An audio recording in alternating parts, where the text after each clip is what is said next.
Hey everyone, welcome back to Sapna study academy. Last video में हमने class 9 science का chapter number 4 structure of the atom start किया हुआ था।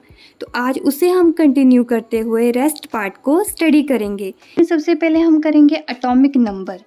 इसे हम डिनोट करते हैं जेड से। तो एटॉमिक नंबर क्या हो जाता है कि किसी भी एटम में कितने प्रोटॉन हैं या फिर इलेक्ट्रॉन है, नंबर ऑफ प्रोटॉन्स और electrons present in nucleus of atom. इससे हमें पता चलता है कि उसका एटॉमिक नंबर कितना है। जैसे कार्बन को हम ले लेते हैं तो इसमें नंबर ऑफ प्रोटॉन्स कितने होंगे या फिर नंबर ऑफ इलेक्ट्रॉन्स कितने होंगे, 6 होंगे। तो इसका एटॉमिक नंबर भी कितना हो गया, 6 हो गया। सेकेंड आता है मास नंबर, जिसे हम डिनोट करते हैं ए से।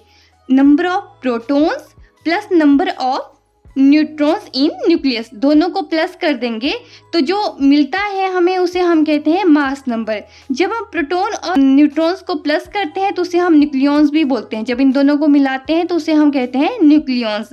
अभी हम फिर से कार्बन का एग्जाम्पल लेते हैं। तो इसमें प्रोटॉन्स कितने थे, 6 थे। न्यूट्रॉन्स कितने हैं, 6 हैं। तो टोटल मास नंबर इनका कितना हो जाएगा, 12U। फिर हम किसी भी एलिमेंट का मास नंबर एटॉमिक नंबर कैसे लिखेंगे। जैसे मान लो आपके पास कोई भी एलिमेंट है तो इस साइड आपने लिखना है एटॉमिक नंबर, नीचे लिखेंगे एटॉमिक नंबर और ऊपर लिखेंगे हम मास नंबर। जैसे कार्बन है, उसका एटॉमिक नंबर कितना बताया, 6 है और मास नंबर कितना हो गया, 12 हो गया। तो इस तरह से हम इसे लिखेंगे। तो इन सब की वजह से हम किसी भी एलिमेंट का, किसी भी एटम का न्यूट्रॉन्स पता कर सकते हैं, प्रोटॉन, इलेक्ट्रॉन, इन सब के बारे में हम पता कर सकते हैं। जैसे सोडियम का हम कंसीडर करते हैं तो इसका एटॉमिक नंबर है 11 और मास नंबर आता है 23। तो 11 अगर इसका एटॉमिक नंबर है तो मतलब प्रोटॉन भी कितने हो गए, 11, इलेक्ट्रॉन भी कितने हो गए, 11। और 23 अगर इसका मास नंबर है तो न्यूट्रॉन्स कितने हो जाएंगे हमारे पास, 23 में से हम क्या माइनस कर देंगे, 11। तो न्यूट्रॉन्स आ गए हमारे पास 12। नेक्स्ट आता है आइसोटोप्स। आप यहाँ पे देखेंगे ये हमने एक एलिमेंट लिया है जिसका नाम है हाइड्रोजन। यहाँ पे आप देखेंगे तीनों जगह क्या दिया है, हाइड्रोजन। तो ऐसे आपके एटम्स होते हैं, एलिमेंट क्या होगा, सेम होगा। इनके जो एटॉमिक नंबर हैं वो भी सेम होंगे लेकिन जो मास नंबर हैं वो डिफरेंट होते हैं। यहाँ पे आप देखेंगे हाइड्रोजन का कितना दिया है, मास नंबर 1, यहाँ पे 2, यहाँ पे 3। तो इसे हम कहते हैं आइसोटोप्स। जब एटॉमिक नंबर सेम होते हैं और जो मास नंबर हैं वो डिफरेंट होते हैं। इसी तरह से इनका भी अलग अलग से नाम दिया है। जैसे अगर मास नंबर 1 है, एटॉमिक नंबर 1 है तो उसे हम कहते हैं प्रोटियम। मास नंबर 2 है तो उसे हम कहते हैं ड्यूटेरियम और थर्ड वाले को हम कहते हैं ट्रीटियम। लास्ट आता है आइसोबार्स। जो आइसोबार हैं पूरी तरह से डिफरेंट होते हैं आइसोटोप्स के। इसमें क्या होता है, जो एटॉमिक नंबर है वो डिफरेंट होते हैं।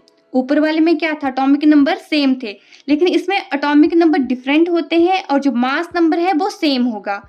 और जो एलिमेंट्स होते हैं वो भी आपके डिफरेंट रहते हैं। जैसे एक कैल्शियम हो गया, एक आर्गन हो गया, इन दोनों को हम कंसीडर करते हैं। दोनों एलिमेंट्स क्या हैं, अलग अलग हैं। एटॉमिक नंबर आप देखेंगे अलग अलग से हैं। इसका 20 है, इसका कितना है, 18 है, लेकिन इनके मास नंबर सेम है, 40। तो इसलिए हम कैल्शियम और आर्गन्स को क्या कहेंगे, आइसोबार्स कहेंगे। अभी इस चैप्टर का लास्ट टॉपिक है इलेक्ट्रॉनिक कन्फिग्रेशन। इसमें हम पढ़ेंगे कि जितने भी किसी एलिमेंट में जो इलेक्ट्रॉन है उसे हम किस तरह से डिस्ट्रीब्यूट करते हैं शेल्स में। शेल्स हम किस में पढ़े थे, बोहर मॉडल में कौन कौन से शेल थे, K, L, M, N and so on.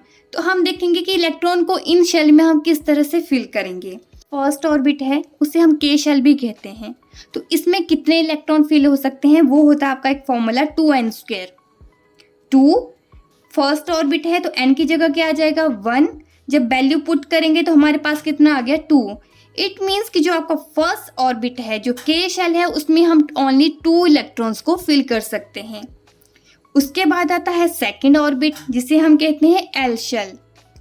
इसमें कितने आप भर सकते हैं, n की जगह कितना आ जाएगा, 2। वैल्यू पुट करेंगे तो हमारे पास कितना आ जाएगा, 8। थर्ड की अगर हम बात करें तो कितना आ जाएगा आपका, 18। और फोर्थ ऑर्बिट में जो n शेल है वहां भी अगर हम n की वैल्यू क्या पुट करेंगे, 4 पुट करेंगे तो आपके पास आ जाएगा 32। फर्स्ट ऑर्बिट है उसमें कैपेसिटी रहती है इलेक्ट्रॉन्स को फिल करने की 2, सेकंड में है 8, थर्ड में आ जाता है 18 और फोर्थ में आता है 32 एंड सो ऑन। इससे ज़्यादा इलेक्ट्रॉन हम उसमें नहीं फिल कर सकते हैं। तो आपने जब आपने इलेक्ट्रॉनिक डिस्ट्रीब्यूशन बताना है तो सबसे पहले आपने फर्स्ट शेल को भरना है, उसके बाद आपने के एल को भरना है, फिर एम को भरना है, फिर एन को भरना है। ऐसा नहीं कि आपने के और एल खाली छोड़ दिया सीधा आप एन पे चले गए, नहीं, आपने स्टेप बाय स्टेप सभी देखने हैं, आगे आप समझेंगे बहुत अच्छे से। आपने इलेक्ट्रॉनिक डिस्ट्रीब्यूशन कैसे बताना है तो लास्ट चैप्टर में आपको बताया था मैंने कि किस तरह से एटॉमिक नंबर्स को हमने लर्न करना है।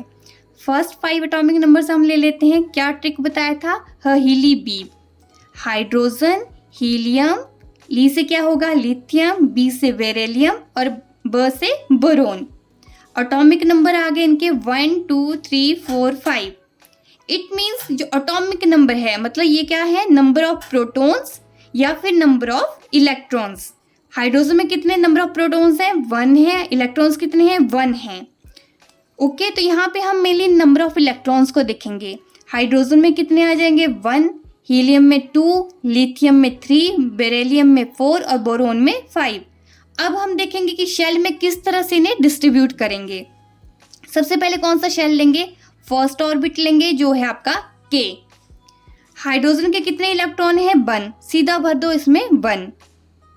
इसके अलावा तो कोई और नहीं है, बाकी किसी में आपका इलेक्ट्रॉन नहीं जाएगा। तो वैलेंसी एक नया वर्ड आता है। वैलेंसी क्या होता है? जो किसी भी आउटर मोस्ट वाले में जितने भी आपके इलेक्ट्रॉन होंगे उसे हम कहते हैं वैलेंसी।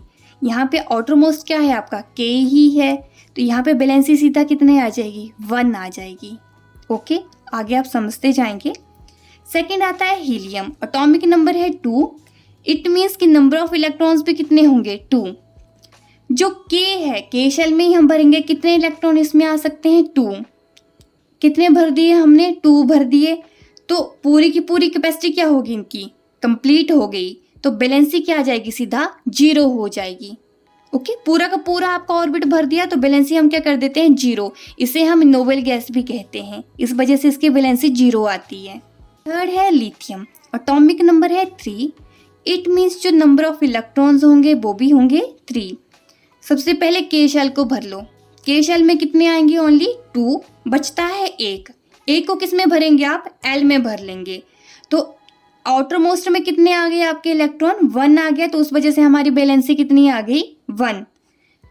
जैसे हम सोडियम का केस लेते हैं, सोडियम का कितना एटॉमिक नंबर है? 11। इट मीन्स इसमें नंबर ऑफ प्रोटॉन्स भी 11 है और नंबर ऑफ इलेक्ट्रॉन्स भी कितने होते हैं? 11। तो के शेल में हमने कितने भर दिए? 2 भर दिए।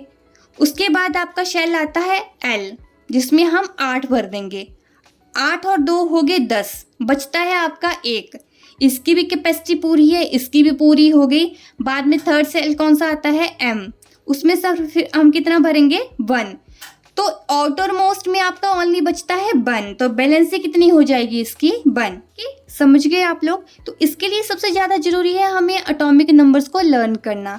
तो एटॉमिक नंबर्स के लिए आप हमारी लास्ट वीडियो को देख सकते हैं। मैंने आपको पूरी अच्छी तरह से वो सारे के सारे क्रैम करवाए हैं कि आपने किस तरह से सारे के सारे एटॉमिक नंबर को लर्न रखना है, जो फर्स्ट 20 ही आपके, क्योंकि मेनली 9th क्लास में यही चलेगा। साथ ही हमारा ये चैप्टर भी यहीं पे फिनिश होता है। अब मिलेंगे हम नेक्स्ट वीडियो में नेक्स्ट चैप्टर के साथ। तब तक के लिए thank you and please do like, share and subscribe to my YouTube channel. Thank you.